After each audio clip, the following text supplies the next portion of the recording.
It is officially summer, and we got a hot show for you this week. Once again, a double dose of goodness. We kick things off with 32-time Classic qualifier, 16-time Bassmaster winner, 4-time Classic champion, Rick Clunn, with his Clunn-Clusion from Lake Tenkiller. But that's not all. Then we are joined by Jake Latendresse with the ultimate behind-the-scenes Bassmaster show with Bassmaster videographer Jake Latendresse. I already said his name, but you know it as Jake's Take. Both of them join me this week on...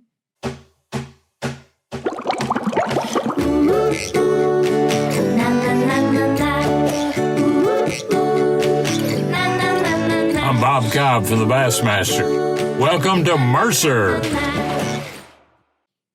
Welcome one, welcome all, friends, family, freeloaders, fishing freaks, and of course you, my humpers. Happy hump day to all of you, and welcome into the Awkwardly Honest Fishing Podcast that goes by my last name, which is Mercer. This is the 218th edition of the Mercer Podcast, and I hope wherever you're watching or listening from, that life is treating you fine.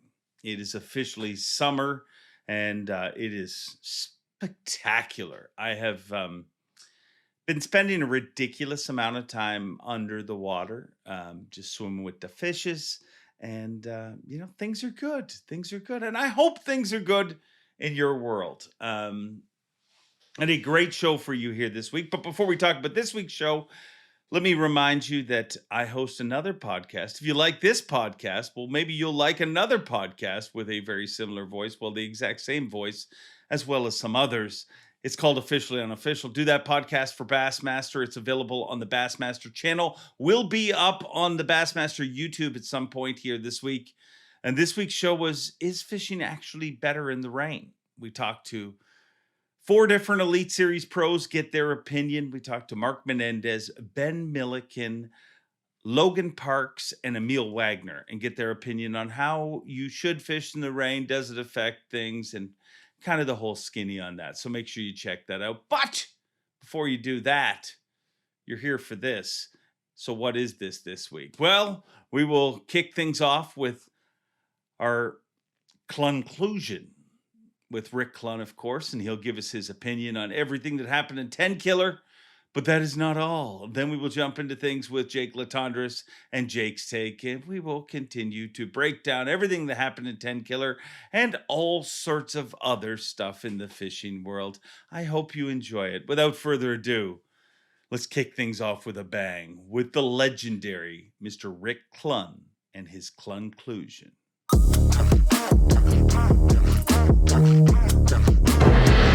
Rick Clunn, welcome back.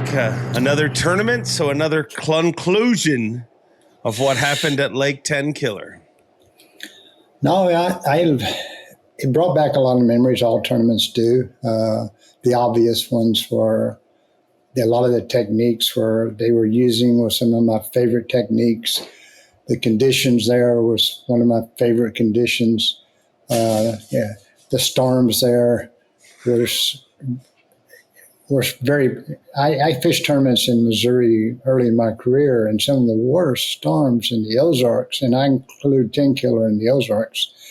The most passionate storms were in that area, I've been around a lot of storms, but for some reason these were different.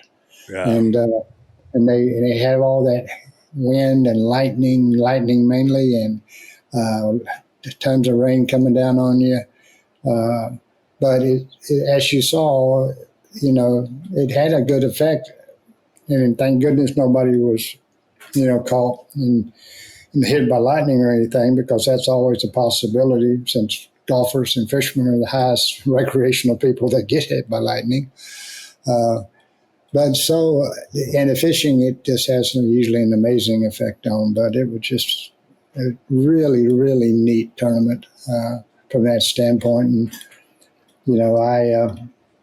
the high water deal is really kind of what I kind of want to talk about first, because, the lake was up and down, but it was always what I call extreme high. We have high water. Sometimes people say, the lake's coming up. Well, it came up 4 inches. Yeah. This lake was coming up in the feet, measurements. And what does that do to the fish? and you have two types of high water. You have vertical and horizontal.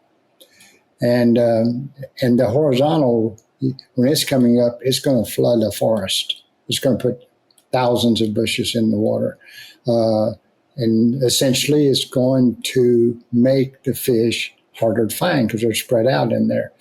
And but the thing that really helped in this tournament, and I know it happened the same type of situation at Lake Texoma, that it came up high. It causes the shad to go into a shad spawn in those green bushes. And shad don't like to penetrate into the bushes. They want to be on the outer edges of them.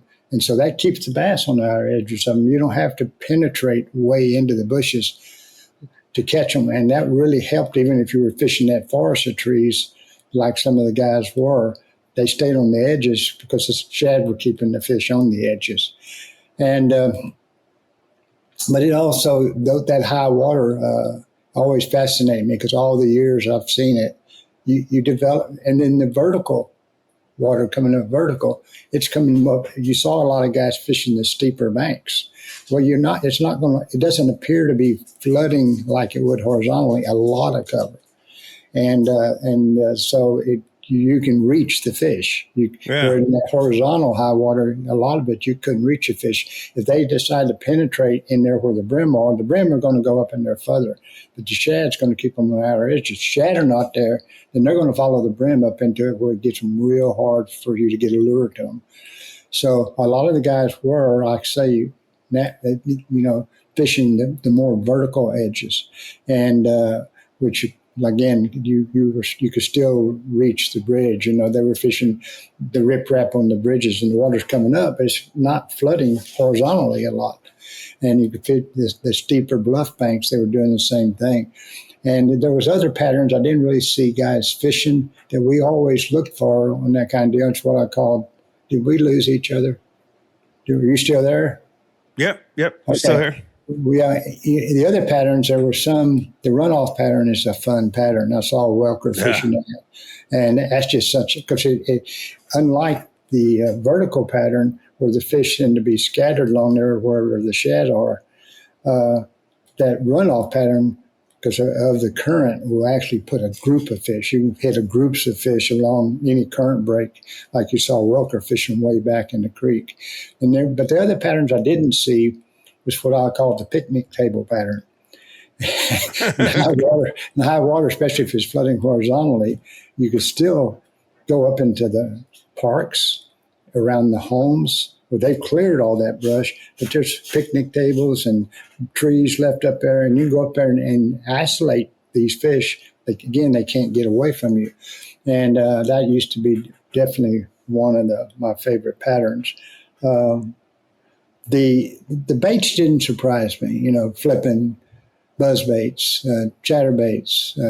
One thing that did kind of surprise me, I didn't see a lot of spinner baits the final day. Now, I understand there was probably guys throwing spinner baits, but that's one bait I would have loved in these conditions. But I didn't see a lot of it. But so the techniques were pretty traditional, what you saw, how they were catching the fish. Again, I think Trey McKinney was fishing. Kyle Welcher was fishing the big run-ins. Yeah. And the key there is, and that's such a timing deal, is you have the initial run-in is muddy. But after it quits for a while, it doesn't take long in these Ozark lakes for the run-in to start to clear behind the mud. And that's kind of what Kyle Welcher was doing, and he was in heavier current. Trey McKinney was fishing run-ins, but smaller ones. And and again, but that's a super pattern, but it's kind of a real timing key to those particular type of patterns. But no, that was kind of neat. Yeah, it was very much an old school tournament that, as a fan of the sport, I like to see you guys react and how you react in situations. And that was perpetual reaction. The beginning of the tournament, they were reacting to dropping water. And then, when you thought that they'd figured that out, it was like, okay, well, here's the next level of the game. Now water's going to rise again. And you mentioned the the storms, the electricity, I would say one thing that I thought was really good from this event, of course, everybody was safe, but we saw a lot of that on live where anglers would be like, okay, I'm going to shore. Like, rightfully or wrongfully so, over the years, some of that stuff has been dramatized about staying out in it. And pro anglers can be smart too and remove themselves from the situation. And we saw some of that this week, which I thought was very good. I was very envious because that reminded me of the old days when you always went. Yeah. And those kind of conditions and the other kind of really rough conditions eliminated 80% of the field. Now it doesn't eliminate 80% anymore. These young kids they think they're bulletproof, so they're going to stay out there and fight it. In the old days, I'd say if you had to beat 80 guys, when those days hit, you had to beat 10.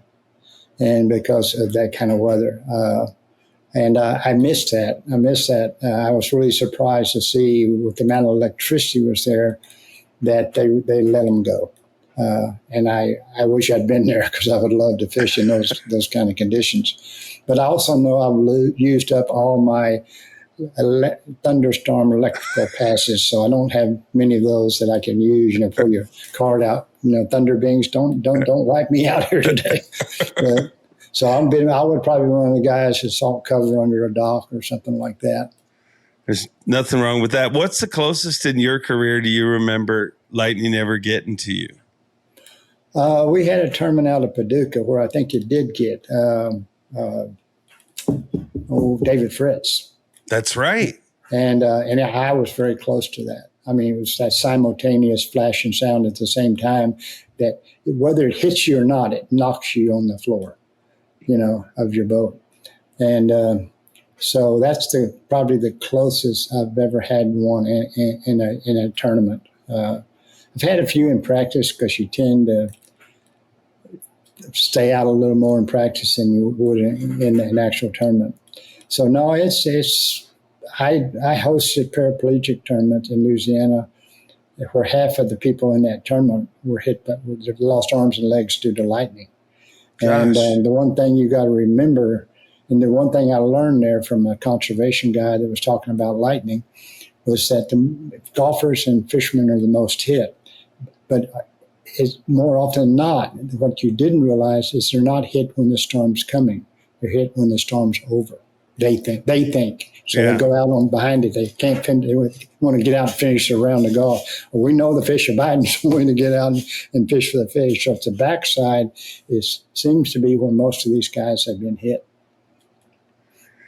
Well, thankfully nobody was hit. It was a great event. One of my favorite events in a long time, just because it was so versatile, like technique wise. We saw a bunch of different things play. We got to see guys adapt to it. And then at the end of it, it came down to 1 ounce. Wes Logan won the tournament. And that 1 ounce, what a lot of people didn't get to see is he caught a fish right at the very end that was the difference. I mean, I think he said he had a 211 in the boat and he caught a 213. Wow. And without that, we're in a sudden death fish off. Right. No. And that's, you can talk about when you lose a tournament, when you win a tournament, in every way you want to talk about it. But I've always felt that final 2 hours is when most tournaments will be won or lost, because guys get comfortable when they have a limit in the boat, and they may not push as hard, especially if it's a good limit. They don't try to gain another 4 or 5 ounces, and that goes on the whole tournament. You should try that tournament. It could have been lost the day before. It could have been lost the second day when he pushed and caught a fish that gave him that 2 ounces. A lot of times when we have a good limit, we let up, we get off our fish. We want to save them, which is managing your fish correctly. But at the same time, I know when I won at the St. Johns River in 2016, I almost lost the tournament the first day. Because I got 17 pounds real quick, and the bite had been tough in practice, so I thought I got to save my fish. Well, that's what made it hard for me to catch up. And fortunately, I caught 30 plus pounds, and that was 2019 that I did that. But I caught that 30, almost 35 pounds the final day to make up it, because everybody else in that area, the Johnson brothers were in that area, and most of the top 10 was in that area, were catching 20, 25. And I left with 17. So that first day, we often forget about, did he win it that final day with that final fish? He might have won it with several fish throughout those final hours of the tournament, where he gained 3 more ounces, 4 more ounces, 5 more ounces. So you can never, always maximize your catch. If you can maximize it by 4 ounces, even if you got 25 pounds, if you can maximize it by 4 or 5 ounces, that's going to make a difference somewhere, especially in that close a tournament like this one was. Wes Logan, who won the event, obviously talked about a special tree. Actually joked on stage, said he'd like to take it back to Alabama with him, but he had one tree that several times throughout the tournament, he knocked on that door, and every time he went to it, he ended up catching a key fish. Was it a live tree or a floating one, I wonder? I think it was a live tree. I mean, Okay. I'll have to find out, but I believe it was a live tree. Okay. Yeah. How often does that happen? One specific little, I mean, when you look at the thousands and thousands of trees that we saw fished here this week, both live and floating, why is there special trees like that? Oh, it's. I'm just going to throw a confusing. It's just the magic of fishing. Yeah. And we've all done it. We've all had a special rock or a special little point or a special dock. I mean, you go to Lake of the Ozarks, and there's 50 docks in that cove. One of them's special. You know, and that's what was so hard to fish against the Hibdons back then, because out of 50 docks back there, every cove you went in, they knew the special one. And for whatever reason, maybe brush piles, the location, all that kind of thing. So I'm not sure you could ever fix it. I immediately, my brain kind of went, special tree. I bet it was bigger around than the rest of the trees in the area. But it might not have been, but that's just the conclusion I would have jumped to. A special tree. There's something different about it. It could be underneath the tree on the ground, something that's holding the fish. So no, it's neat when you find that, but at the same time, I don't think you can give an absolute answer of what makes it special. Yeah. What stood out from you in this tournament as special or different, or just stood out to Rick Clunn? Something that Dakota Eber said just blew me away. He was actually watching the final top 10, and he made this statement that versatility has cost him a lot of wins. And most of people's career, we think it's the lack of versatility that cost us wins. But I think he is closer to being right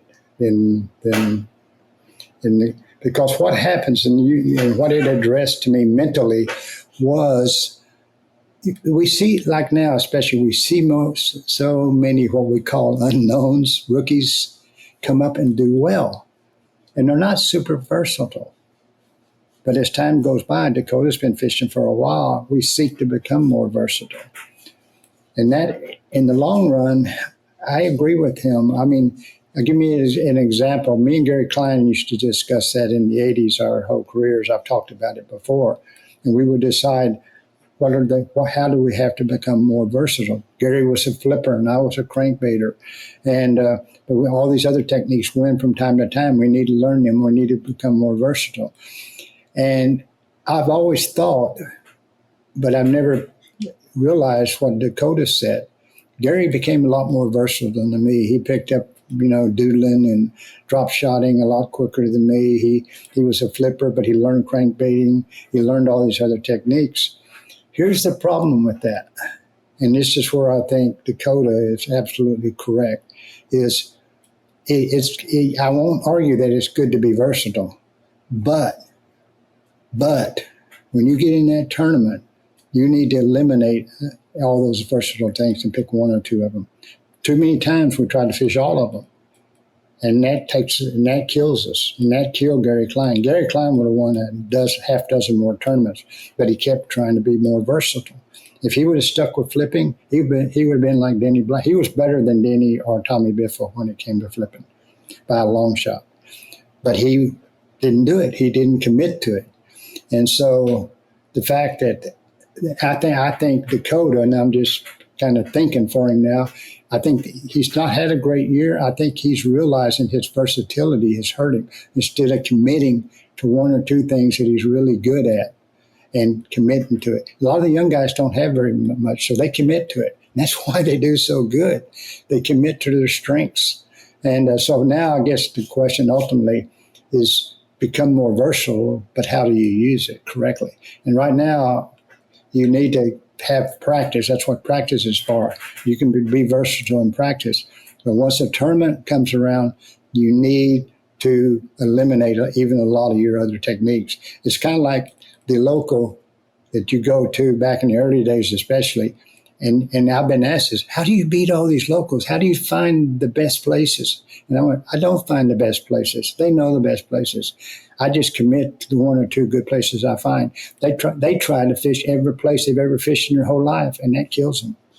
And so that is similar to versatility is a local has so many potential spots that he tries to run all of them. And that does not usually work very well.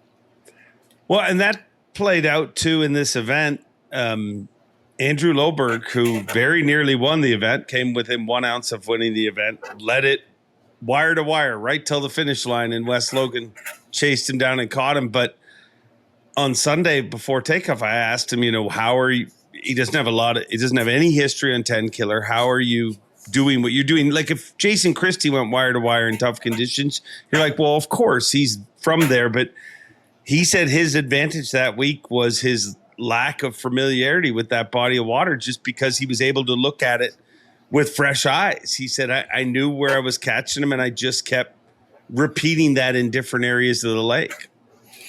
I agree with that, but I think the final day doing that lost the tournament for him. Yeah. Because I did not see the whole final day, but he always looked like he was, and y'all kept talking, they was fishing new water. He had to, by the final day, fourth day on the log, some of that other water had to have special stretches in them. Yeah. That I still, again, we're talking about 2 ounces, but he just didn't seem like he had a very good day that final day. Even, 11 pounds for him was way short of what he'd been doing. So I don't know. And again, this is hindsight. But if I'm him, I saw Billy Lowen do it. I even asked Billy but he ended up winning. He changed water the final day when he won it to St. John's. And his water was getting better every morning in that area he was fishing. But he decided to change water. It didn't pan out for him, but he came back to his old water, which I think Loberg, what's his name? Andrew Loberg. Should have gone back to some of his best water a little bit. Maybe he did. I just maybe did not see it. Yeah, I feel like he was very versatile the whole tournament, but I do think like he fished some familiar stretches. It's hard to tell because everything looked, but right. It changed every day, it seemed, but it did seem like he was going back to some familiar stretch. And realistically, I always think the finish line tells the tale. If he wins it by 1 ounce, if West doesn't make that last minute call and Loberg ends up winning this, we're like, look at the masterful job. But the result far too often judges the performance gets judged on the result, obviously. Yeah, of course it does. And it's just, when I judge somebody like that, I'm judging myself and my historical self, where I made mistakes, where I did the right thing at the same time. But he had a pretty good lead, I think, going into the final day. 4 pounds. Yeah, which was a pretty good lead there. Yeah. And so anyway, no, but he's going back to what he was said about not knowing the lake was his friend is so, so true because it forced him to fish current conditions, not past history. And the worst mistake most anglers make is fishing past history. That's where the intellect gets in the way. The intellect, can be a faithful servant, but at the same time, you got to realize it's always in the past. All intellect is in the past. So how do you fish? And we've heard over and over from the fishing community, you got to stay in the moment. Well, that means you got to fish current conditions. And the intellect tries to prevent you from doing that. So it's a battle to combine the two together. Fish with gut instincts and then use the intellect once your gut really starts to put you in the right water. So, but we're kind of reversing that now so much in our society and in fishing, where we're letting the intellect. That's again where what he said about not knowing the lake kept him in the current present moment. How to fish it. He hadn't fished that area in the past, and then he would say, "Well, I know how to fish this area. This is where I'm going to fish it." But that's past. That's his intellect telling him something that worked in the past, and all too often that'll bite you in the butt. Yeah. Another thing, Gerald's penalty swindle. We've all done that, and it's all happens for different reasons. And I loved, I forget who it was, but did you or Bowman who explained why Trip Rowland changed that rule? Because a lot of people were evidently saying that's kind of a harsh penalty, 2 pounds. But Davey Hyatt won a tournament on Neely Henry on me because I had to call a 5-pounder. Back then the rule was you call your biggest one. And so that was really severe. So no, I can appreciate Trip changing it to, you call your smallest fish and then you're penalized 2 pounds. So, but we've all done that for differing reasons. It's our culling system, and none of us have the exact same culling system. Even ourselves, something will change it. And I think he just stood up and made one cast, and I guess he caught himself. Yeah. Yeah. And I've almost stood up and I've caught myself. Actually, one time I remember standing up and my marshal said, "You didn't call a fish." I didn't ask him to say that, but he just said, "You didn't call a fish." Oh, shoot. Because, it's usually when you're in them.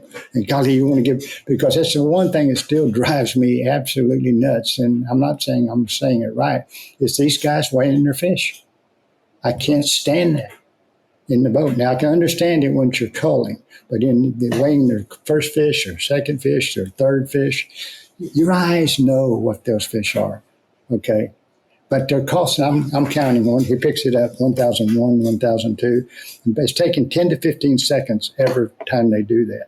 Okay, if you do that 20 times during a day, it adds up to minutes. And how many casts are you losing a minute? More important than that, when you fire fish up, we all know from our experience, when you fire them up, get back on them as quick as you can, okay? Because you keep them fired up. You don't let them move away.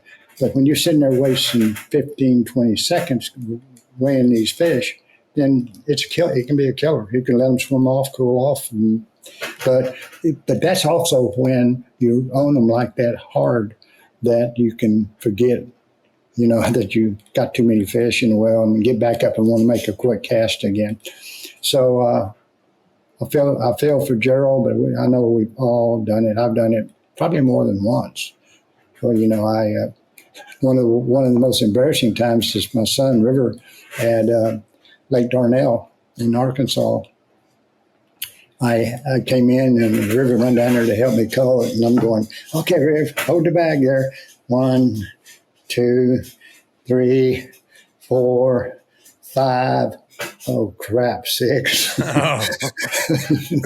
And I had 6 and River even said, "Dad, aren't you only supposed to have 5?" I said, "Yeah." So I went up, and talked to I guess it was Dewey back then, but and I had to take that penalty. I'd call it, and then the 2 pound penalty.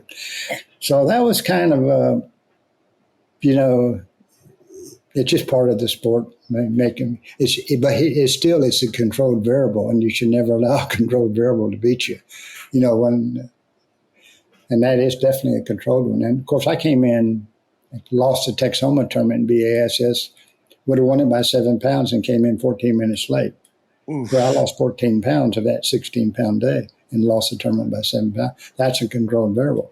And I mean, it's just those you don't, and then you those are the ones you never forget. The uncontrolled variables sometimes you can forget. Today's high-tech fishing world can be a real pain in the neck, especially if you're running the wrong mounts. Beat Down Outdoors, they bring the graph to you. And they support this podcast and care enough about you to make this a short ad read. Check out Beat Down Outdoors. Now back to the show.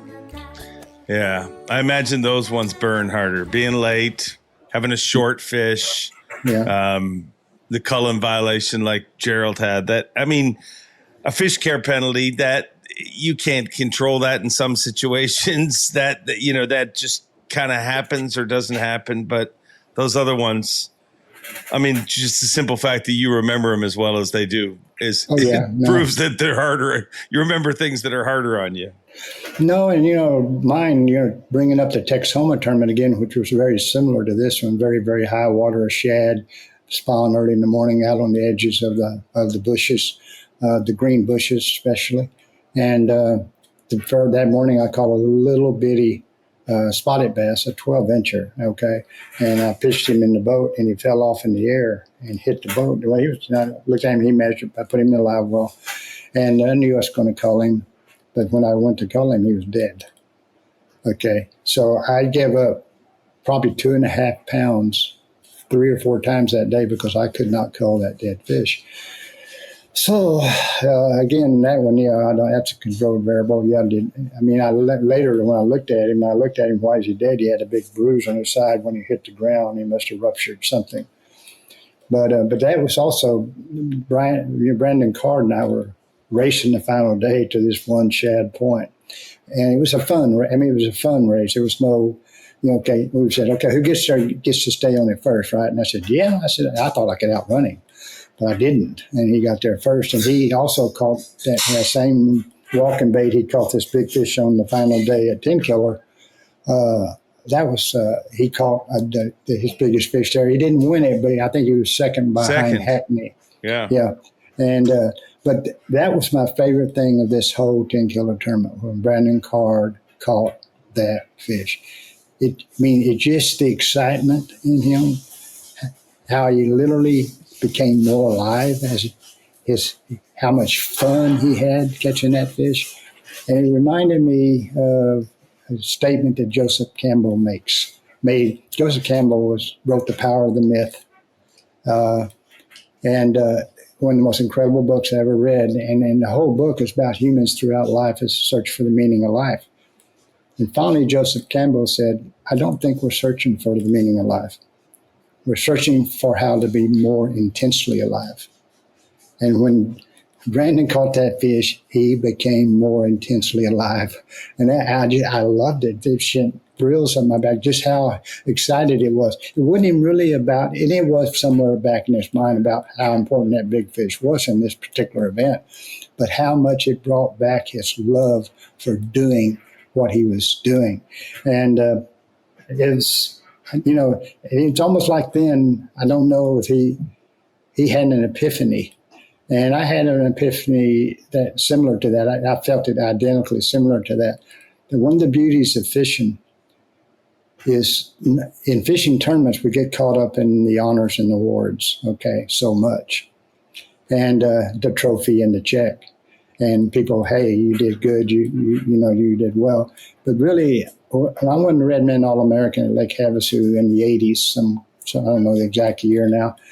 But I had an epiphany in my fishing.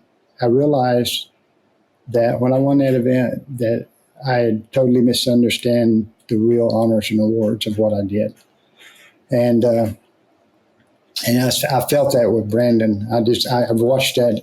I love that moment that he had in that boat that day when he caught that, how he talked about working that spook and it was just walking bait. It wasn't a spook, but anyway. And And I realized, whether he consciously knew this or not, he had that same epiphany that I had, that honors and awards, there's only one true honor, and that's being true to yourself. And the only reward is being intensely alive. And it makes you more alive. And fishing has that ability, to get out there. And, even this deal I did at Pro Savant with some anglers that fished with me. I mean, I had two of the guys said, golly, this is the greatest day of my life. And I could tell they say that, but it gives them, again, that intense way of being alive. And fishing has been an incredible vehicle for all these anglers, whether they're admitted or not. It brings you alive through expanding your senses, your feel, your taste, your smell. Everything about fishing makes you use the senses at a higher level. And that's life. If you don't use your senses, you're a zombie. You see all the zombies in movies. They don't have any sensory abilities left except maybe one sound or something. But fishing makes us, become much more aware of what life is. And so I love that deal with Brandon. Yeah. Yeah, I think that there's certain things that happen and you have to talk about them or whatever, but that every angler watching, you just understood what was, and it's intensified because it's a big fish in a tournament. It's going to help them. But ultimately, the reason that we all got excited is you're seeing a topwater eat. It's a beautiful shot, but it's why we all fish. Yeah, it's the energy level it took Brandon to was beyond it being a tournament. Okay, for no matter how many ups and downs you had in this sport, you realize this is why I do it. This feeling I'm having right now, can you identify it? Can you overanalyze it like I do? Doesn't matter. This is why I do this. And so I love that part. Do you still get that same feeling like when you were at Gros Savant last week taking people fishing? Do you still get that same feeling? I did after the whole event. I felt 20 years younger after that event was over. Really? Yeah, absolutely. I mean, I can't totally explain why. Every day I got younger. My body felt better. My mind was happy. It was the effects it had on these people that fish with me. It couldn't have been turned out better than it did. There was not a negative moment that I can remember in 5 days, and that's rare. I mean, that's really rare. They were all walks of life too. A lawyer, a tugboat driver, actually some crappie fishing guides.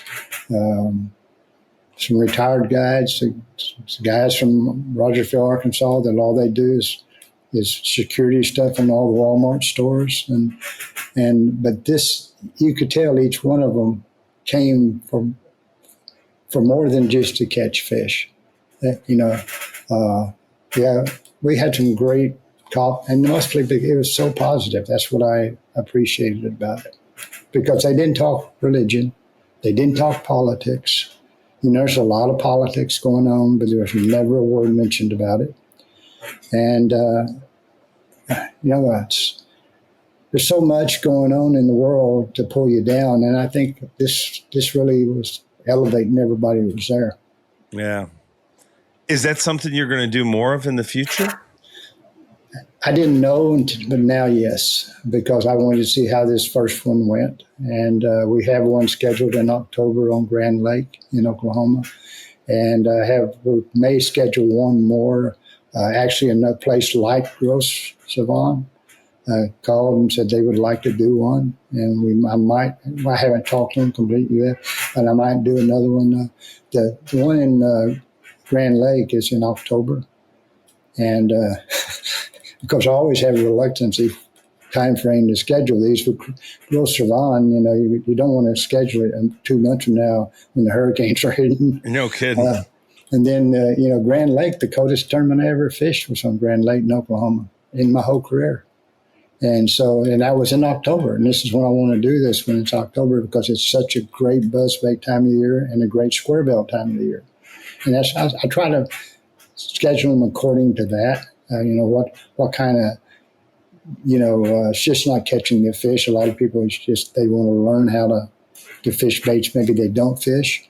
And that was the other thing that this one we did last week is they would say, I haven't caught them on this kind of bait. Can you show me how to fish this kind of bait? And so we would, because you can catch them on about anything you threw at them. So it's not like and that's, I guess, is the beauty of it. Guiding, I guided for 15 years in my early career. But the beauty of this trip, which I don't even want to call guiding, was all guiding and all fishing tournaments. The first step is finding the fish. And then you got to figure out how to catch them. Here, when you launched the boat, you'd found the fish. So it was just figuring out the best way to catch them. And that was kind of neat. So how does somebody get involved with that if they wanted to do a trip with you? Well, they'd have to just go online to, Rick Clunn, professional angler. And we have the dates already set up for the one at Grand Lake. And then they can get more information that way. Okay. Melissa works her butt off doing it. I just get to go have fun. Okay. Well, I'll put a link down below in the description. How about that? Okay. I don't know if you have any other points that stood out from you from the tournament. I'll let you look over your list there and make sure you got everything. But I do. No, I pretty did get everything. Again, probably what stood out was the eBear statement and then Brandon Card's reaction. But yeah.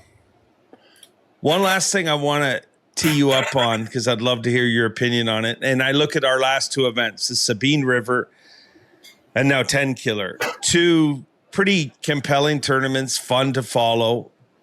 But one thing that stood out to me is the need to be positive going into them, because both of fisheries, I mean, if you look at some of the stuff that happens in Sabine River, I mean, it's tough. You're fishing for much smaller fish. You just left Lake Fork. It's hard to make that adjustment. So there was many anglers that went into that kind of dooming and glooming, and it showed in the standings. And I think we had the same thing happen in this event where, the conditions continually changed. There was a lot of people that were like, well, why are we having a tournament here?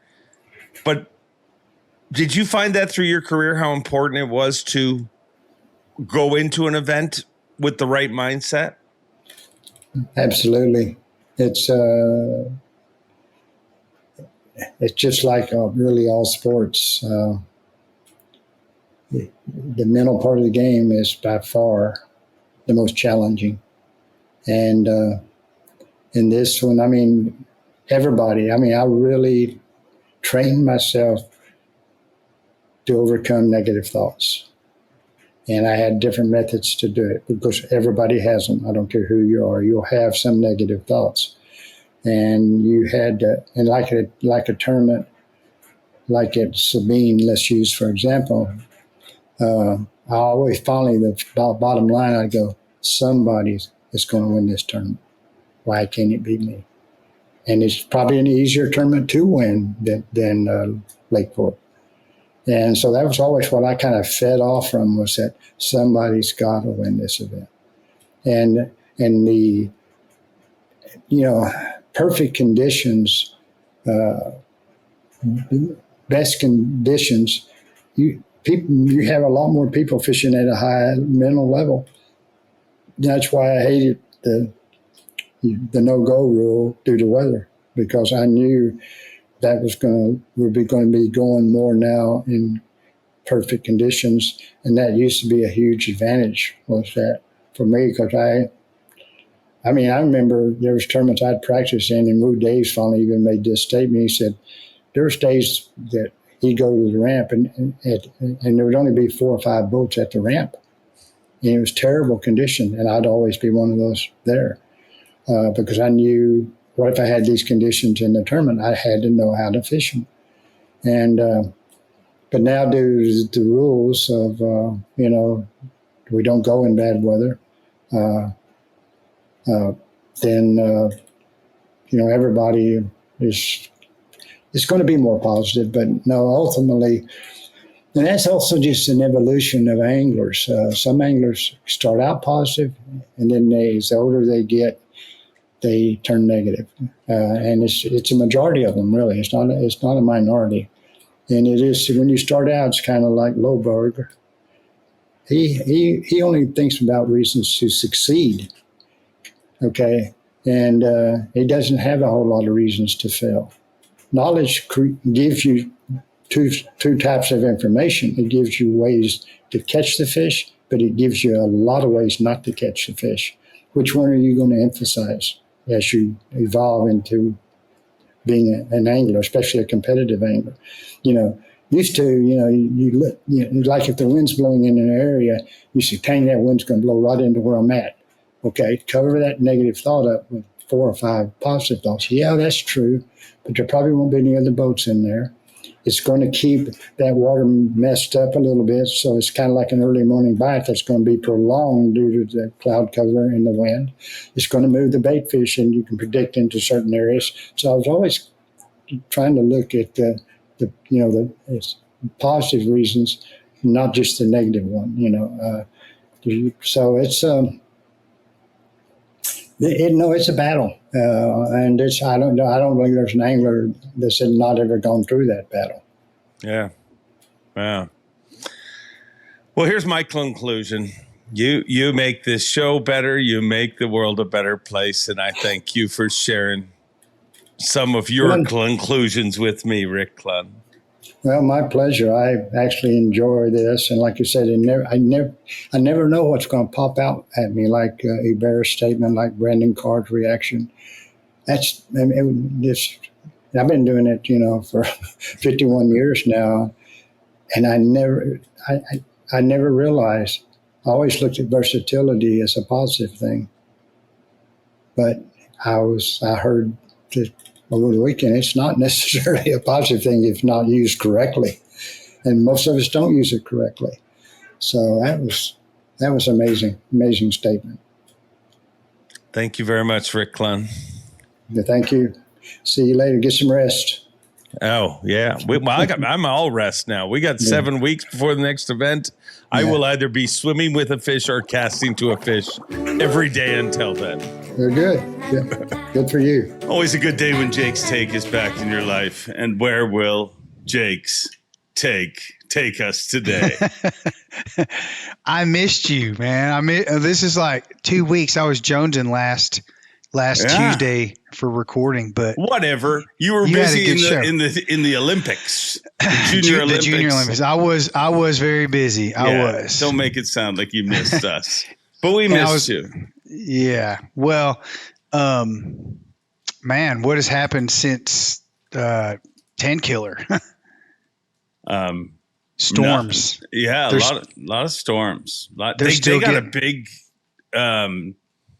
tornado the day after we left. I heard hit where our venue was. So I think everybody's okay. But if you ask me, the way they take tornadoes in Oklahoma is not okay. I mean, the fact that they're just like Right. That's what I get.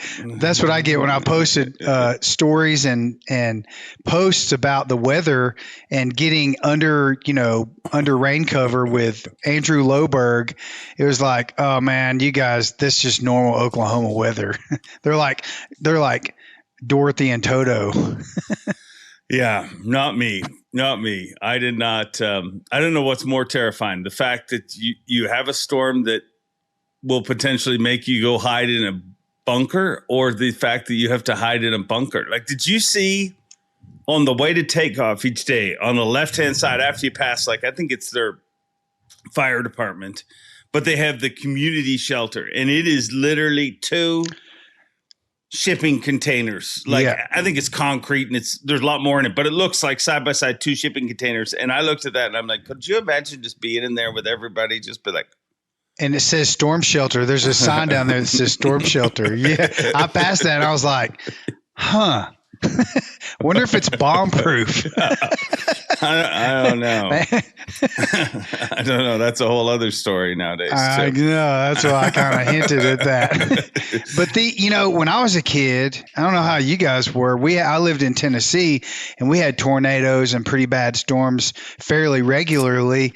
And our process was always a systematic approach, and that was, during hailstorms and bad storms, we had to get under doorways, and under tornado conditions, we had to either go out in the hallway and get up against the wall on our knees and tuck our hands under our heads, or we had to get under our desks. And in no way, shape, or form did no adults, no kids, cousins, uncles, aunts, grandmas, grandpas ever encourage you to stay on the lake when there was lightning. No. It was always get away. If you can hear it, fear it. If you can see it, flee it, right?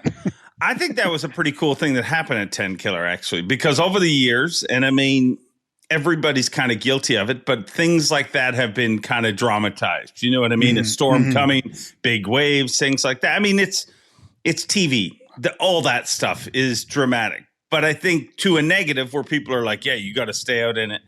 I love the fact that we saw, of the percentage of people that had cameras, a huge percentage of them at some point said, screw this, I'm going in, because that is the wise thing to do. I mean, you really should. I mean, even with Andrew, we'd be out there and I was watching radar. I was getting text messages. I think I got one from you. I got one from Wes Miller telling us to be careful, look at the radar. And then you'd see one and play the radar back and forward, and it would show you it's going to be here in 20 minutes, and it would be sunny where you were at that point. And then literally I'd be like, hey, Andrew, I think, for safety purposes, I can tell you that I just got a text message from Dave Mercer, and he said the tent has blown over and everyone's running to their cars. And I'm like, it's still your decision, and I'm here with you, whatever decision that you decide to make. But I'm just telling you what's going on about 10 miles away. Yeah.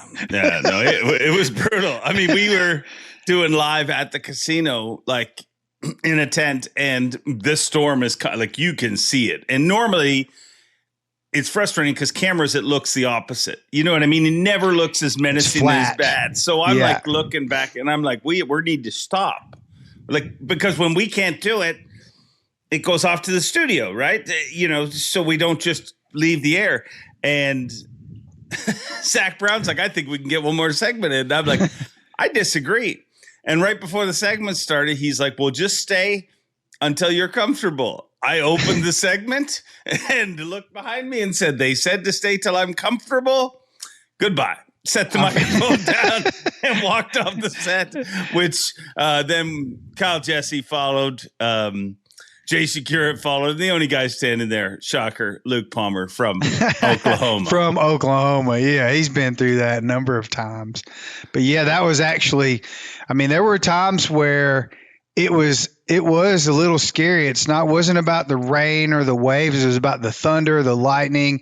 And on the front end of those storms, it just looked like a mushroom cloud, like a nuclear bomb went off. And when that happens, you're just like, dude, this one looks pretty serious. And the tornadoes always occur on the front end of the storms, where the cold air and the hot air meet. And then all of a sudden it turns into this massive cloud, this anvil cloud in the sky. And you're just like, okay, well, as a camera guy, I'm going, well, he's got a graphite rod. He's actually about 6 inches taller than me, which is a really good thing right now. But I am holding this electrical device camera with a battery pack on it. And I wonder who's going to get hit first. So he was very, he always put safety first. And he just said, you know what, we'll just fish until we think we're close enough. It'll take us, I think it was, I can't remember the name of the dock we went to both times that we got out of the storm, but it was the same spot. It's where Jason Christie keeps his pontoon boat. Yeah. and the people were really nice. We got to hang out with the owner of the dock and his family and some other fishermen that came in to hang out. So, it was kind of a break actually. And knowing the fact that Andrew was thinking about, he was in the lead, for 3 days. So he's sitting there thinking, man, I hope everyone else is, undercover and no one else is still fishing, or if they are, I hope they're not getting bit. So there was a lot going through his head too.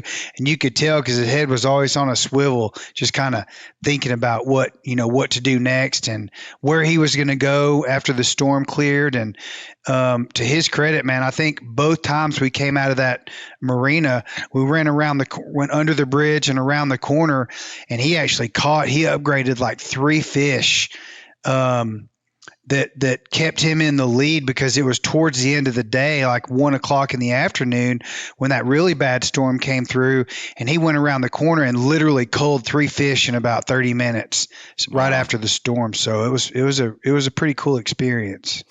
He had an incredible tournament. I mean, Loberg's a great angler. He had an incredible tournament, but the thrill of victory and the agony of angling, as the great Bob Cobb says, and that's exactly what it was. He probably lost a tournament as tough a way as you can lose it. I mean, if you take the tournament and put it into a sprinter's, he led the 100-meter dash for 99 and a half meters and got beat by, literally 1 ounce. I mean, lost 1 ounce. We're 1 ounce away from a fish off. Like I said, 2 ounces on stage, but he needed 2 ounces to win.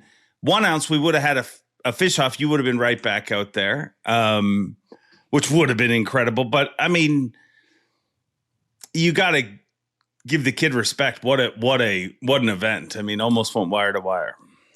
Yeah, and the interesting thing, really, that this is a nugget that most people probably don't know, is that where Wes Logan, the winner of the tournament, was fishing, he stayed on that stretch all day, literally going back and forth on this long stretch between points.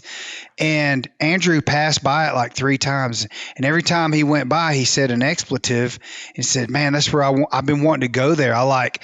He was waiting to let that stretch sort of settle in the middle of the day or mid-morning, go in there and start, because he knew those fish were there, and Wes never left it. So the irony on top of the irony is that's where he thought he was going to win the tournament, and Wes, he got there first and never left, and that's where he caught all of his fish and caught up. And man, did he sack them up that day. Holy cow. What was it? 16? He had 16 something? Yeah, I believe so. Yeah, 16.5. I'm just guessing, to be honest. Right, I've been swimming for a week. It's been away from it. So been chasing smallies underwater or largemouth? Both, a little bit of both. I don't judge, but I've been. They're all bass. It's almost to the point where I'm wondering if it's a sickness. I mean, we have bass opener, which seems strange to a lot of the South, that there's a bass closer, but we have bass opener. It happened this past weekend. I didn't physically fish till Monday. Saturday and Sunday, I spent swimming with fish. I'm like, what has happened to me? I'm like, I don't know. I don't know if it's a good thing or a bad thing, but I love it. Well, it's got to be like when you want to pet your friend's dog and you just meet him for the first time and he won't come to you because you're a stranger.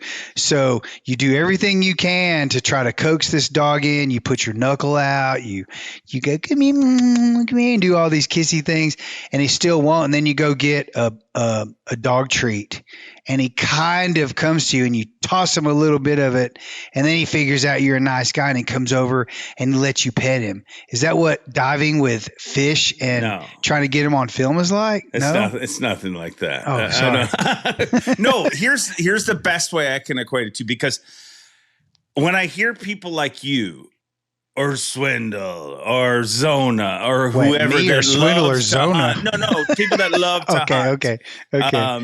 Yeah, you're nothing like those guys. No. They're much more talented. They are. That is a fact. That is a fact. And much more talented than I.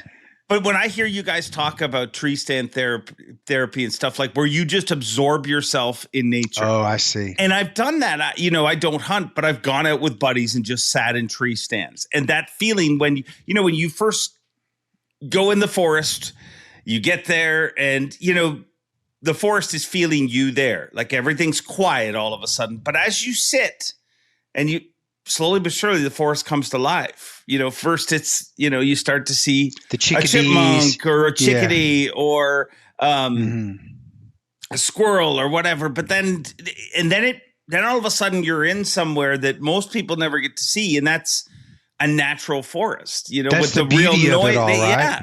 Mm-hmm. That's exactly what I feel like when I'm swimming, because you're down there, when you first get in, and nothing's going to happen. But as you get down there, fish get used to you, they're not afraid of you. I don't know. It's just a weird addiction. Do you go back to the same fish a lot or? Sometimes. Yeah. Depend on the situation. I mean, I have certain fish that I've gone now multiple years. Like it's wild to me. That's the one thing that really stands out to me, just how precise that is. Like there is fish and some of them have a certain mark on them. You know what I mean? Like, so that's the exact same fish. Mm-hmm. And there's one particular largemouth that I have gone to a spot on a weed bed, and it's been there 3 years in a row now. Wow. I haven't been there yet this year, but I'm interested. But every single year I'm there and it gets a little bigger and you're like, oh, there he is. And it's the same. That's so awesome. Same fish. Man. So I'll go back to fish. I mean, dude, I had walleye last year that I would go to, and and we talk about, how fish move into areas at certain times stuff. I had a walleye last year that every single time I went to this literally one rock, I mean, it's kind of a stair step of rocks that goes down, but it would sit on the fourth step down basically. And I would know, and I would, I've got shots of tracking up the steps basically. And I mean, they're not real steps, but you know what I mean? Like the rock as it comes to shore. Tiered. Dude, this walleye, and you could check it all day long, it would never be there. But if you went there in the evening, by 5 o'clock, it was locked on that rock and not another rock, not in the area, not on the point, like on that freaking rock. So, it's just like the analogy you used a minute ago. You could be in a tree bow hunting for whitetails and you could be 15 yards off in the wrong tree. Yeah. You have to be in the right tree to hunt that trail or that environment the right way, whether it's a bench that they walk along or whatever it is, the path of least resistance. You can be off. And my guess is I would think that walleye is there because that's the perfect spot for him to feed in. And has to be. And doesn't want to be anywhere else because, I literally, I shoot it. And then, as anybody shoots, I mean, in time you spook the fish, like if you get a little too close or whatever. So the walleye would swim off and I would have to swim away from the area, like not far, just 2 boat lengths. And by the time I swam back, guess what? It was right back on that freaking rock. It's pretty wild. It's interesting what you learn underwater. I mean, I say 2 things about it. A long time ago, I used to live on Lake McConaughey in Nebraska. I lived there for 10 years. All right. Yeah, that's right. And a friend of mine who was a scuba diver there, he was a spear fisherman. He'd always go out and get his walleyes with a spear gun. And I went with him a few times, and one particular experience I had on the dam, it's probably 130 feet at the dam, maybe at its deepest point, and we were at the sun line. It was about 15 feet down where the visibility turned dark, and that's where all the alewives were swimming, was right on that visibility line. And you could see these huge, like it would get dark over your head when the big ball of bait fish would swim over, because we'd go down to about 20, 25 and just lay in the rocks, like you're saying, like a big lizard, and just sit there and let the environment come back to life and do its natural thing. And so what I observed was this lake is full of giant walleyes and giant hybrid wipers. They would get up to 15, 16 pounds. And so I'd watch these big balls of bait fish swim over, and the walleyes would literally be just swimming right behind them, almost like pilots or whale sharks or something, swimming behind the bait fish. And then a giant wiper would come out of freaking nowhere and just go in and just start smacking, bait fish around. They'd run into the rocks, and then you'd see 3 or 4 alewives flopping around because they, in the chaos, they got injured and they were going to die. And that's when the walleyes would start feeding on them. And they always fed up. The walleyes would always feed up. So my point is that your experiences, I watch, if not all, most of all your underwater clips on YouTube and on social media. And I always think about what you learn about the fish, how they eat, how they hide, how they interact with each other. Sometimes they probably let bait fish swim right by their nose and they don't do anything. Avco not only makes incredible outdoor clothing, but they care about anglers with their 10% pledge. Avco and the Shed family donate at least 10% of the company's profits to conservation and making fishing better. Now back to the show. All the time. That is the fallacy that we all think. Like, we all think, if you put a bait fish in front of a fish, dude, bait fish, panfish, crawfish crawl right past them all the time, and they just sit there like they're high. I used to think, maybe.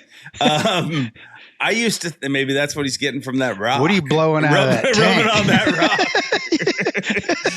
rock. But I used to think like pike or muskie and stuff like that. Like, if that gets anywhere near a bass will take off. Yeah. Mm-hmm. Dude, I got footage of them swimming right beside each other. They don't give it. And I'm talking big pike with a little bass. They don't care. They don't. I equated to this. Like, I used to think like they always snap. I think it's like humans, really. Mm-hmm. We all walk amongst each other, but every once in a while there's a psychopath that does bad things. That's what it's like to be like the only thing. And here's something that'll blow you away. The only thing I've ever seen a fish immediately spook from is a cormorant. I was shooting underwater and I'm following this bass. So I'm following the bass as this bass is swimming along. And it's chill. Like, there's no reason for this bass to spook at all. And literally the bass goes, poof, and takes off. Like, there's times where you'll bang a rock, you do something, and you spook them or something happens. But as that thing took along, a cormorant came down and right. And this bass is too big to ever be eaten by a cormorant. But it spent its whole life running from them. It's the big brother theory, right? You might be able to beat your brother, but you don't know that yet, and you're still scared of it. So if you don't think cormorant affect fishing, I got footage that freaking proves it. No doubt. And they can freaking jet underwater too, man. Yeah. Sometimes you catch a bass and he has like a cut right down its side, and you go, what is that? That's from a cormorant bill where it had it and the fish got away. They found a lot of walleye and crappie and stuff around here dead, and they've got a hole in their head because, they got hammered by that. Like, it's wild. It's wild. But I think when I'm filming on shallow bites or shallow patterns, one of my favorite things to watch are the birds. The herons, either the great white herons or the great blue herons. They're always and when they go down, it's really cool to watch them. I know they're killing your fish. Most of them are feeding on bait fish, but it's pretty fun to watch. Yeah, ospreys too. They're super cool. They can't let anything go. Like, we have them all around the house here. And they can't let anything go until they land. So you see them, they'll get like too big a fish, and they will, like, I've watched an osprey literally on the water just have to do this the whole way back to swimming. shore. Wow. Yeah, it's wild. Wow. Yeah, it's wild. Wow. And here's the crazy thing about ospreys and everything. We've a bald eagle right here near my house, which is super cool. That, you can see the point from our kitchen table where he lives, and it's been there for years. But dude, the only time here's how we know the eagle's in the sky. Every other bird Like nothing stops the birds. The birds keep working. But all of a sudden, if you're like, why is there no birds all of a sudden? And you look up and the eagles in the sky. So they are truly the Lion King of the sky. Yeah. Especially around lakes. Yeah. You know what we're not good at? What? Timing? Keeping a plan. We had a conversation. We're shooting this late. We need to get it quickly done. It'll mean you can be quick and good. But and I said, let's try and make this 30 minutes. Jake, we are 22 minutes into this Jake's Take, and we still haven't talked about anything. Let's talk about Andrew Loberg, his experience on Tenkiller, my experience with him. I was actually with Jason Christie day one. Uh-huh. And dude, this is something else I wanted to talk about. I'll make it quick. So no, you won't. Jason was like 83rd boat. His boat number on day one was like 83. Yeah, you're going blurry. That's fine. I'm leaning in. We're having troubles with the camera. And thanks for pointing it out. He was like, where am I going to go? I don't even know where I'm going to go because I know there's 80 some odd other boats out in front of me, and I don't want to get caught out there running around looking for a spot to fish. So he comes out of the dock, literally goes around the first corner and starts throwing a spinner bait and a swim jig into these bushes, and wham, wham, wham, within like 15 or 20 minutes, he had like 9 pounds in the boat. You know, he caught like 3 pounders. I don't remember exactly how much they weighed, but he had 3 good fish. And I was like, oh man, this is going to be fun. And finally, you know, aside from Lee on Lake Fork that 1 year or 2 years, you know, you always wonder how the home field advantage is going to work for a guy. And so knowing he ended up not doing well at all on Tenkiller, and he was looking forward to that. He talked about it before we took off. You know, it was literally when we got out there, this is just feels so weird to be fishing spots where I fished with my uncles and my dad when I was a kid, where they taught me how to fish. And here I am fishing in the Bassmaster Elite Series with 100 other boats out here on the lake that I grew up on as a kid. And I felt that. When he said that, I felt it. That's how I feel about Kentucky Lake. And I don't think, I used to think it was the pressure because they felt like they had to do really well, but I've gotten to the point now to where, and I think that's even what some of the anglers think, Buddy Gross on Chickamauga, if Lee doesn't do well on Lake Fork, wherever you're talking about on their home lake where they grew up, I honestly believe the reason they normally don't do well is because there are so many people, you can't hide spots anymore. And there are so many people on a lake that when you go to your best spots, if you don't get a high boat draw number, then, or even if you do, you can't get into the rotation that you want to, and you know those fish are there. But by the time you get there, they've been beat up, and it's just not what it was. And you end up, you know, overthinking it, or you let it get to your head at that point, and it just goes down the drain. And I truly believe it's really the tournament, and it's not the person. They don't choke. They just have nowhere to go because they're used to fishing a lake on their own and not having all that pressure. Yeah, and it's a wealth of stuff they have that it's so hard to balance that. You know, if you have 4 areas, it's not hard to balance. I mean, you're going to run those 4 areas. One thing, we had Christy on set on Saturday in the teeming rain, and he's like the whole time, he's like, man, these runoffs are going to be key. These runoffs need to be on the runoffs right now. And I'm like, and to me, that's the injustice of kind of like, if he was in it, that's when the local knowledge comes, because you know where every runoff is. And we saw anglers catch them on runoffs, and we heard anglers multiple times say, I wish I knew where more of these were. Christy knew where all of them are. And in that situation, you can take advantage of it quickly. To balance, you know, you heard him talking about shallow, deep, and I mean, he lost a couple of key fish on day one that, you know, would have changed his entire tournament. But I was at his place on Saturday, and it just proved to me why he's the lethal competitor that he is. Like, you know what I mean? Like, I expected, will he be like down in the dumps? But he was cool. He was like, man, it happens. Like, it's part of tournament fishing, and I've been here before. This one hurts, but he was very, cool about it. Actually, was more impressed Relaxed. with what Loberg was doing. Like, he's like, what Loberg's doing is amazing. The way he's work in different areas. And so, yeah, it's tournament fishing. It's an evil sport. You hardly ever win. Right, exactly. It's even lower percentage than baseball. Oh, yeah, dude. The greatest to ever do it. Did it for 32 years. Kevin Van Dam won 25 events in 32 years. That's not even one a year, and he's the best ever. Right. Paul Polinick said it best. He said a few years ago, I remember him saying, if I could win one every other year, then that's Hall of Fame level bass fishing.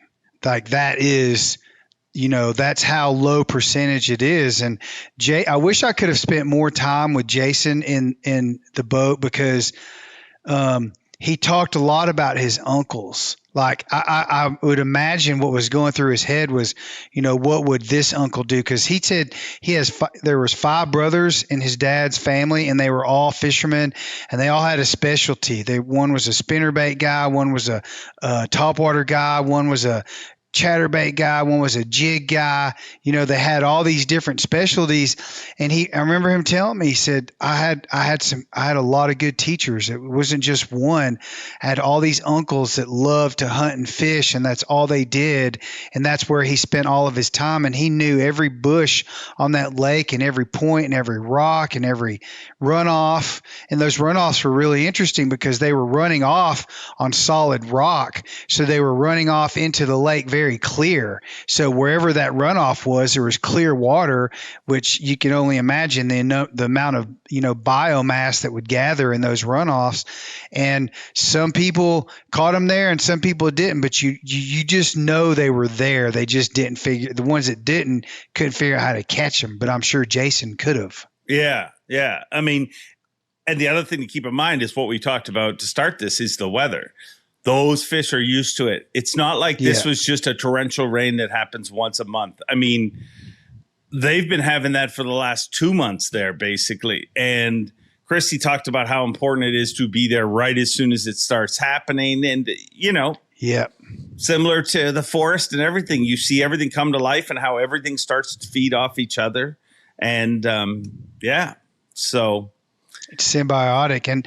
And moving along to Loberg, I'd never been in his boat and really hadn't thought much about him. I know he's, his roommates are younger. He's actually 31 years old, for those of you that don't know of that group. Yeah.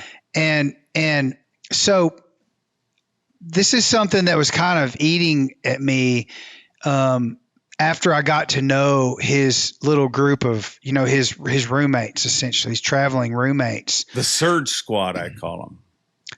Let's see. It's Paul Marks, Tucker Smith, Emil Wagner, and Andrew Loberg. Right. And the reason they became the Surge Squad, because they're always like, I got to surge up the leaderboard.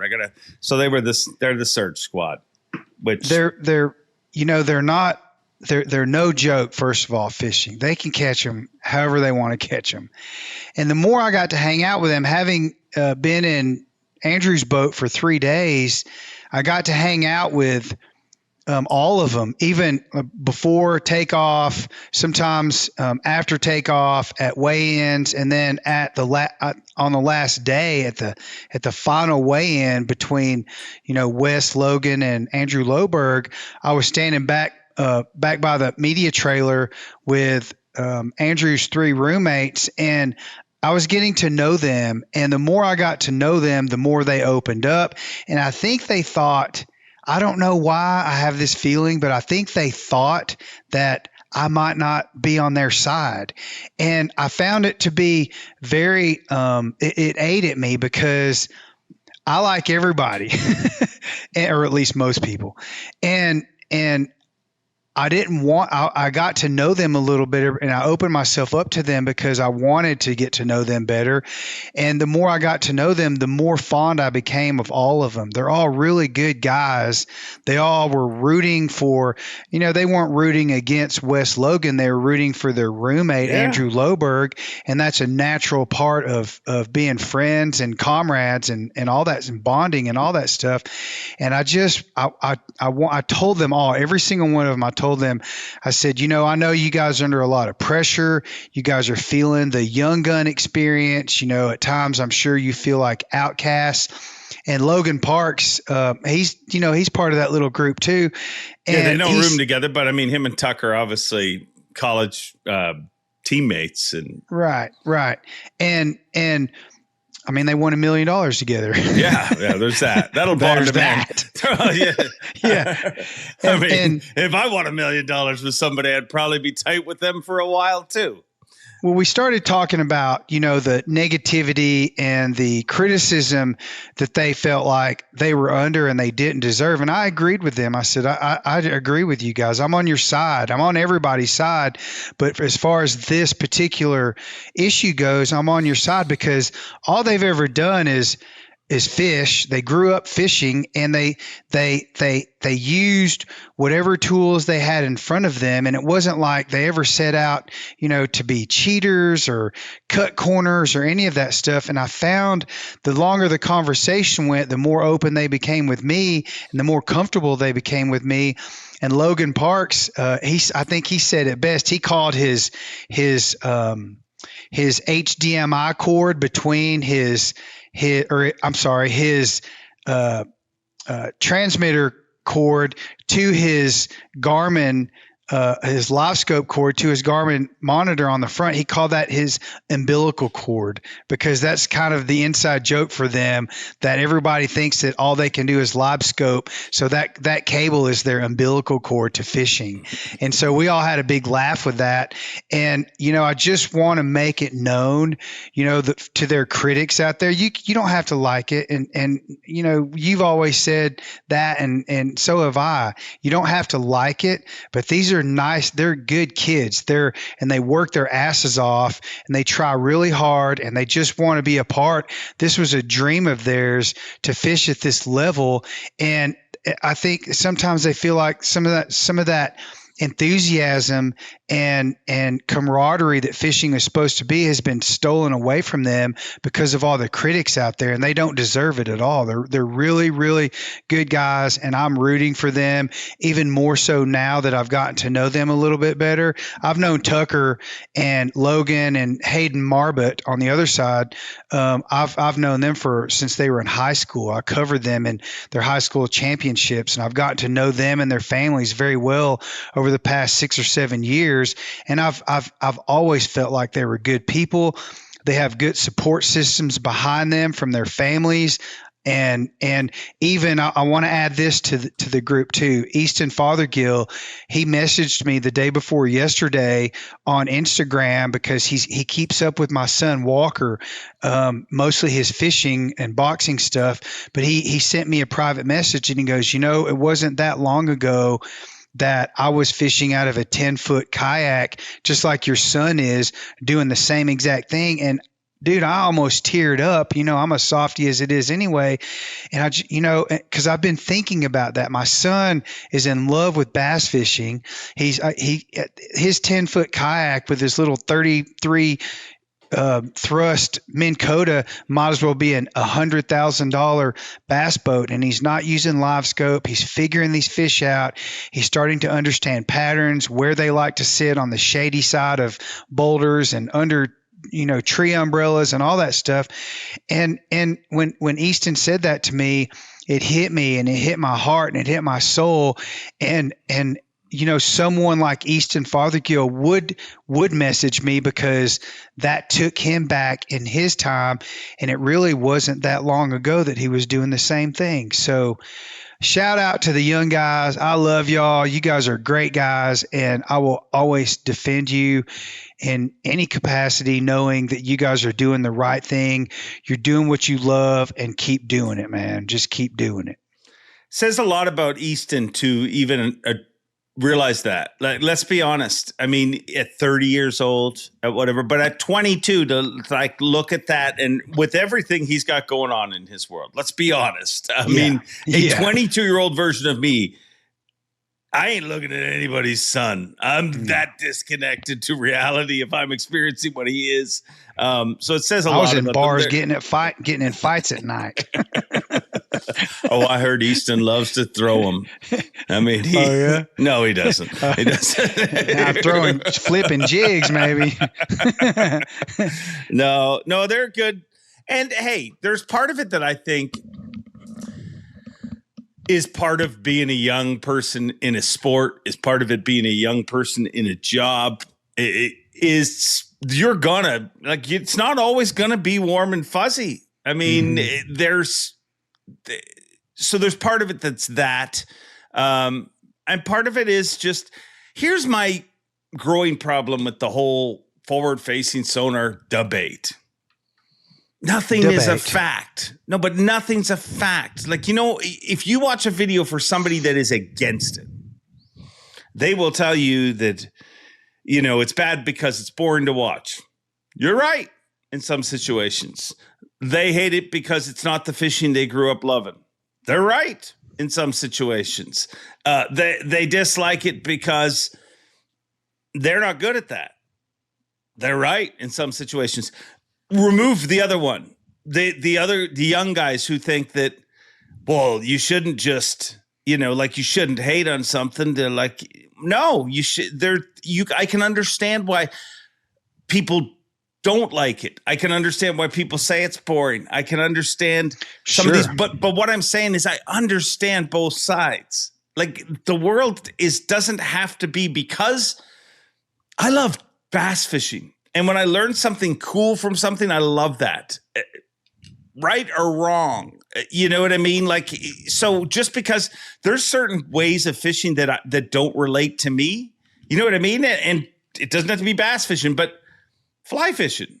I mean, I don't watch that and be like, I want to do that. I need to be a river runs through it. Like, but for other people, it's different. So what I'm saying is the world just needs to chill. It's not us against them. It's not, you know, there's different circuits doing different things. Great. Enjoy it all, because we're all watching live bass fishing.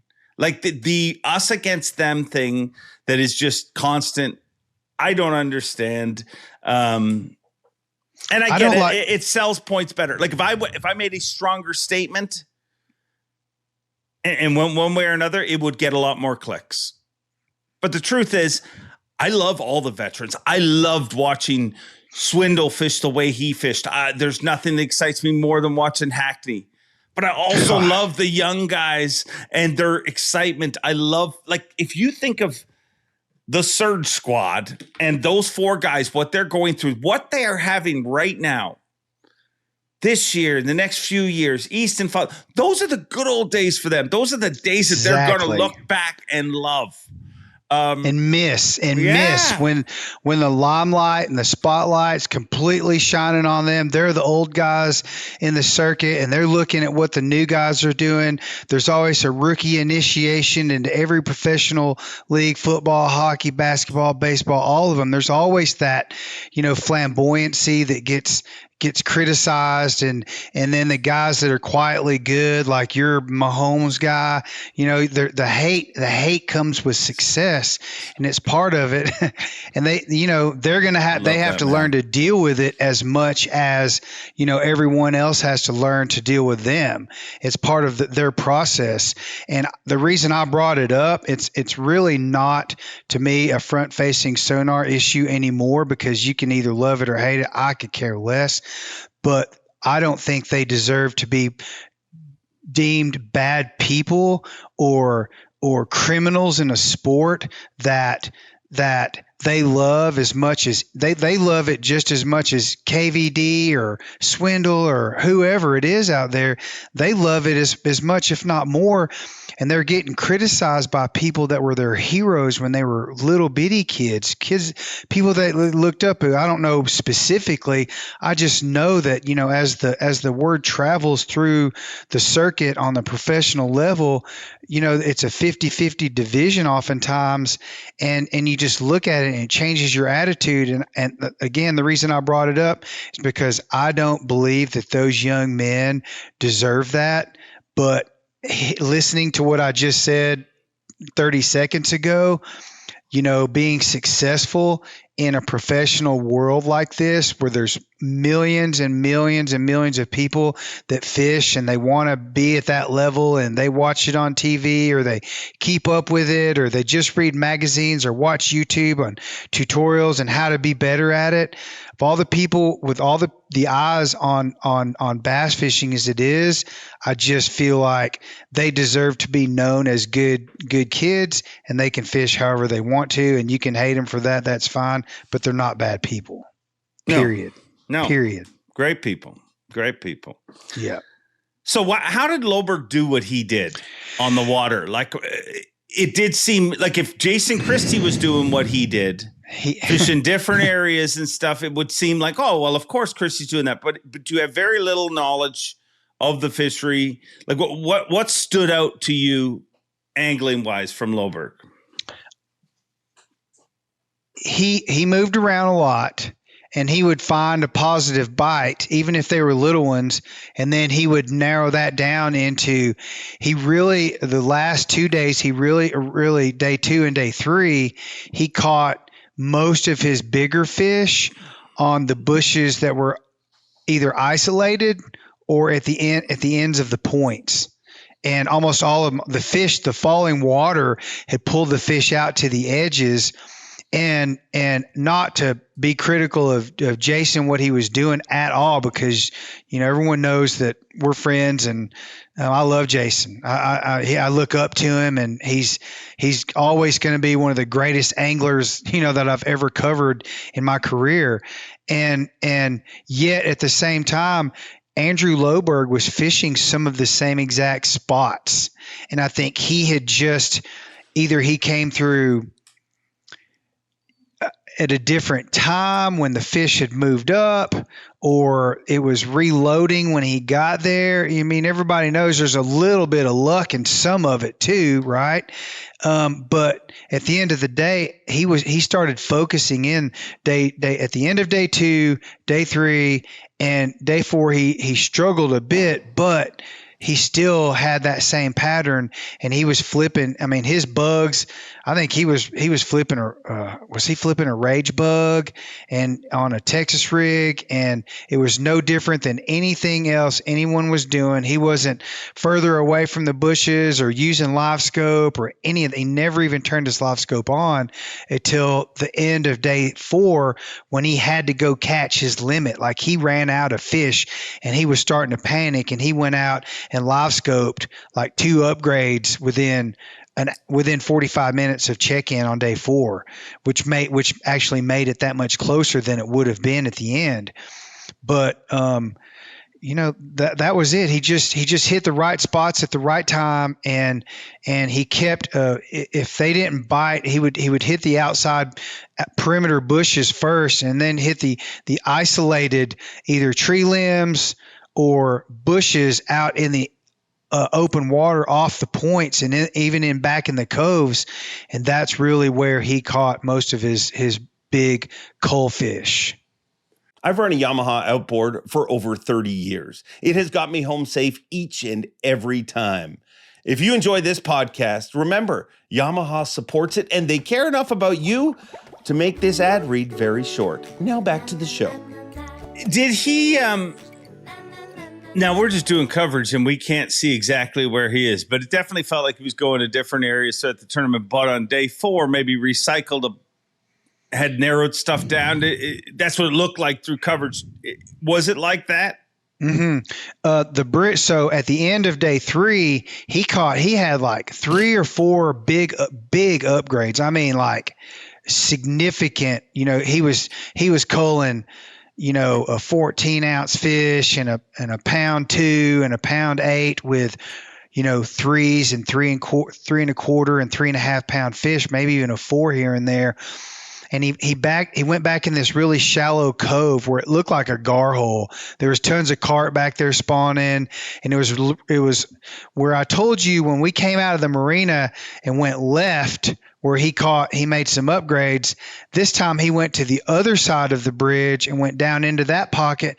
He said, I've never even fished in here before, but there was like 4 or 5 dead bushes that were isolated out in the shallow water that he wanted to hit, and he freaking caught one in every one of them.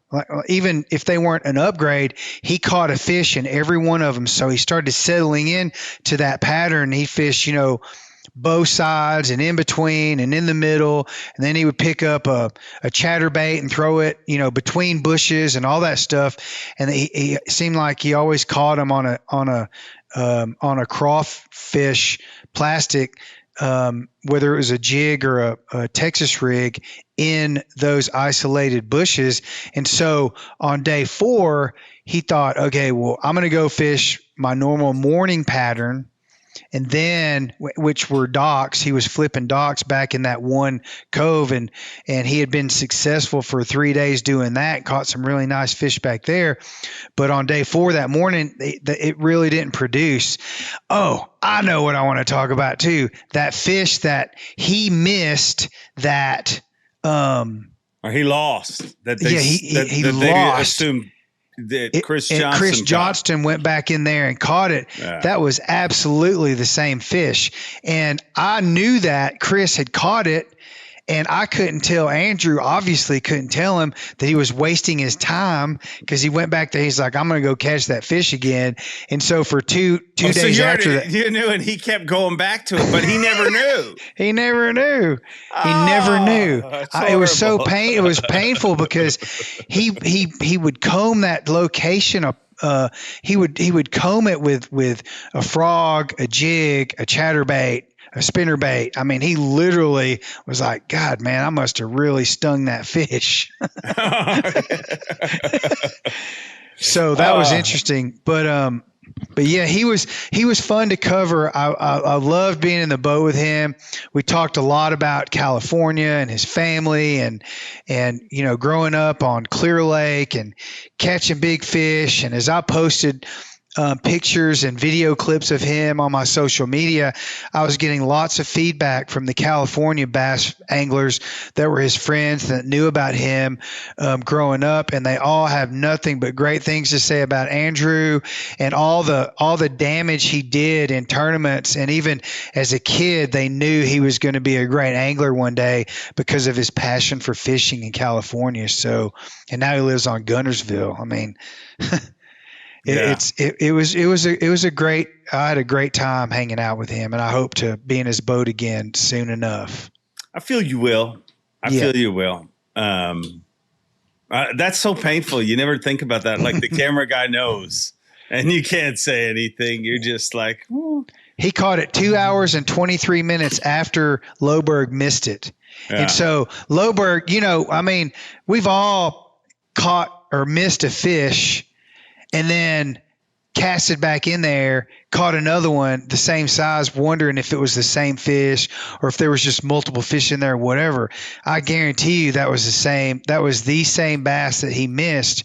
And it was hard biting my tongue watching him waste all that time in there, knowing that Chris had already plucked it out. And again, the critics out there and what they were saying about Chris was just beyond me. I'm like, to be clear, I can't actually tell me what if I say anything because I'm from the same country as Chris. People are like, "Oh, he's defending Chris," and I mean, I like Chris; he's fine, but he's not the first guy to defend on the Elite Series. But everybody was following everybody. It was a 13,000 square foot lake, one of the smaller lakes we've had an Elite on. It was a merry-go-round. That's what it was all about. But that fish caused troubles for many people. It proved to me the internet's absolutely insane because they're insane. They started insane, dude. I was hosted live, and I mean, Davey just made a comment. I think that's the same fish, and it became a thing. I mean, just something to talk about. And then the next thing I know, my phone's blowing up because somebody's saying that I've called while I was hosting live. I picked up my phone, texted Chris and contacted Chris and be like, "Quick, Loberg lost one. Go get it on this point." Yeah, telepathic communication. First of all, could you imagine, like, if a buddy of mine called me and said, "Jake just lost a fish on this point, go fish it," I'd be like, "Well, screw you. I don't want to go fish a fish that was lost." Like, the internet's insane, but hey, it is. And I will tell you right now, I knew that damn fish. I knew it was caught 2 hours and 23 minutes later. And for 2 days, he went and tried to catch that fish. And I had to bite my tongue. You know, rules are rules, and you can't get involved in that stuff. And for people, I mean, no one ever said anything about me, but God, the ridiculous. You should have told them. They might now. If you had told me, I would have told Loberg through my telepathic, do not go there. Well, they know for sure I didn't say anything now because he kept going back to the same spot. And Wes Miller, you know, he was flying the drone. He told me, he called me and said, "Do you know how many people have fished that same exact point before Andrew Loberg even hooked up on that fish? And how many people came in there and fished it after Chris Johnston caught that fish?"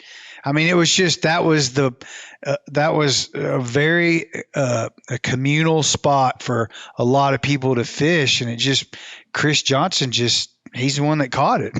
Which also, I mean, when you cover the elites not on a boat, like if you're just randomly covering, it gives you a real glimpse of how freaking often that happens. Like, I remember tournaments where me and Overstreet would sit on a point and we count, like, we got 42 of the 100 anglers have fished this point today. Like, we're going to move to another point, but we're like, let's just stay here because they keep coming. And it's so funny because you see a boat come ripping around the corner.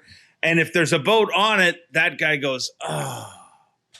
But that boat can have just left. I mean, the bubbles are still in the water. That guy comes around the corner. There's no boat on it.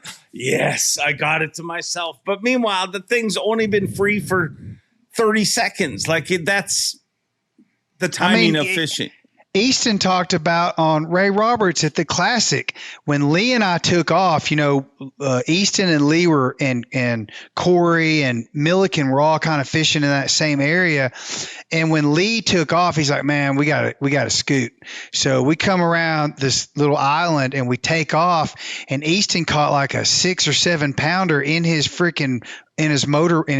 prop wash. Oh yeah.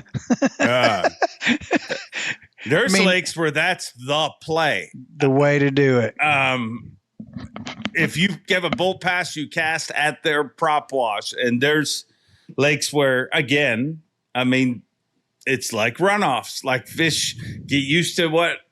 So, yeah, there's lakes where that is the play. I filmed Takahiro Omori win Wheeler one time. He was throwing topwater in the prop wash of those barges that were in neutral, but they were still spinning and they were parked at those giant pillars. Every time a tugboat or a barge would pull up there and park, that's when we went over there to that big flat and he was throwing that giant swim bait catch and the spook on topwater, and he won that tournament. People didn't realize he was actually catching them in the current from the prop wash off those barges. Yeah, it's a thing. It's a cool sport. Yeah. Why is there any hate involved in it at all? There's none. I've decided to. I think there's hate in everything nowadays, though. Truly. Somebody's pissed off by the color shirt I'm wearing right today. Now. Oh, well, somebody's hating me right now, baby. USA Boxing. There's somebody in some other country right now that hates me because I'm wearing this hoodie. I could not think of anybody. Not in Canada. I'm not saying Canada. You're putting me in an uncomfortable situation. I live and work in the 2 greatest countries in the world. If you ask me, I'm very lucky. Absolutely. And yeah. So great tournament. Loberg's got a great future. And I'm happy for Wes Logan. Happy. It was hard. It's hard to root for a friend when he's competing against another one of your friends. Wes Logan's a great kid. You know, we've seen him have his ups and his downs. And it was really nice to see him win. He deserved that. And hell yeah. he freaking crushed it, dude. I mean, he freaking crushed it on day 4 at Tenkiller. Yeah, he sure did. And he does deserve it. And he's overcome a lot. I think it's wild that he won one on Mother's Day and one on Father's Day. I know. How cool is that? Cool little caveats to it, but that's got to be a first time ever. Yeah, I would assume. But yeah, no, a great tournament. Real quick, I like Tenkiller. Yeah, I loved it. I think we'll probably be back. And hey, all the negative everybody talked about the high water. I think that made the tournament even more compelling. It continued to change. Every day it changed. Yeah, it was very. It wasn't cool. always going down. Sometimes it was coming up. Yeah, it changed a lot, and there's a lot more big bass in there than even the locals realized. Yeah. One local guy, one of Jason's friends, told me that they at the dock when we were hiding out from the storm. Sorry, I keep turning left and right. I've got a really bad cramp in my calf right now. Oh God! Yeah. Well, it's been a long segment. It has. One of the guys at the dock told me that their nickname for that lake is Time Killer. I've heard that. No, it's a special place. It is. Special place. There's a special person behind me right now. Hi, Scarlett. Hey, Scarlett. She can't hear me, but she's sneaking up. Dave says hi. Can you wave? Hi, cutie pie. This is my little sweetheart, Scarlett. She can't hear me, so I'm just waving. This is not great for the audio podcast, but there's a very cute child running around in the background. There she goes. Jake's daughter, Scarlett. Well, we said we were going to try to keep this around 30 to 40 minutes, and we're now 58 minutes into it. No, we're not good at time. Real quick. Yep. Give me a quick update on USA Boxing. You showed the shirt. How did the Junior Olympics go? It went really well. He did not medal. He made it to the quarterfinals, and that's where he ran into the reigning 5-time national champion Antonio Johnson in his weight class. He's actually he won the gold medal this year, so he is now the 6-time national champion. And while he did lose the fight, there was no debate on that at all. Walker looked really good. And he's there. He's at that level, at the national boxing level for his age class and his weight class. And I think it inspired him. We actually stayed after the quarterfinals were over. We stayed for 2 more days to help. I helped coach some of the other teammates, and we hung around to spar because as fighters lose out of their brackets, they have 2 rings in the back warm-up area for everyone to go and match up weights and ages to where they could spar. So in 2 days, we brought all of his equipment back down, his practice stuff, and he sparred 14 different opponents in those. Yeah, it was a really, really great experience. No one was there to kill each other. They were sparring. But I think it inspired him because the last 4 or 5 days that we've been back from the Junior Olympics, his practices have been off the charts. And I don't know what got into him, but he definitely ate his Wheaties over the last few days. Oh, cool. So it was fun. It's a great experience for all those guys. There were 18. It's the largest amateur boxing event in the world now. There were over 1,800 competing boxers in the entire tournament. So they literally went from 6 o'clock in the morning until 10 or 11 at night. The tournament was that crowded. Yeah, well, go Walker. It was. It's always great to see. I one of the things I think is cool about that sport is just seeing the sportsmanship. Like, you know what I mean? The fighters go over to the opposing corner immediately after, no matter what happens. You know, Corner they don't waters run. them, takes their headgear off. It's very, very friendly and very respectful, and that's what teaches those young men how to respect the game and how to respect the sport. There's some bad apples too, but 99% of all your encounters in that sport are positive, and they're people from all over the world, that live here now, and there's of people of all colors, shapes, sizes, all that stuff, and everyone gets along because we all live in the same culture and we all love the same sport, and that's what I love about it. We could Imagine all that. learn a lesson from that. Wow. I didn't say that. Hey, we didn't plan it, but that's right. great. It all rolled up into. So maybe if we allow them to punch each other in the face, everybody will get along better. Sometimes that helps.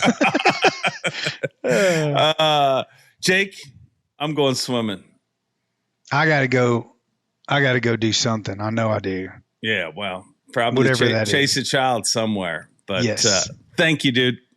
Thank you, Dave. Well, that was a fun show, but how could it not be with two incredible guests like Rick Clunn and Jake Latendresse? And specifically, I want to thank them for the amount of time and effort they've put into this show. I truly appreciate it, and I thank you. And I know our viewers thank you. And specifically, actually, come to think of it, thank you to anybody who's ever been a part of this show. Thank you very much. But especially, thank you to you guys, the fine viewers that enjoy this particular brand of tomfoolery and tune in here each and every Wednesday.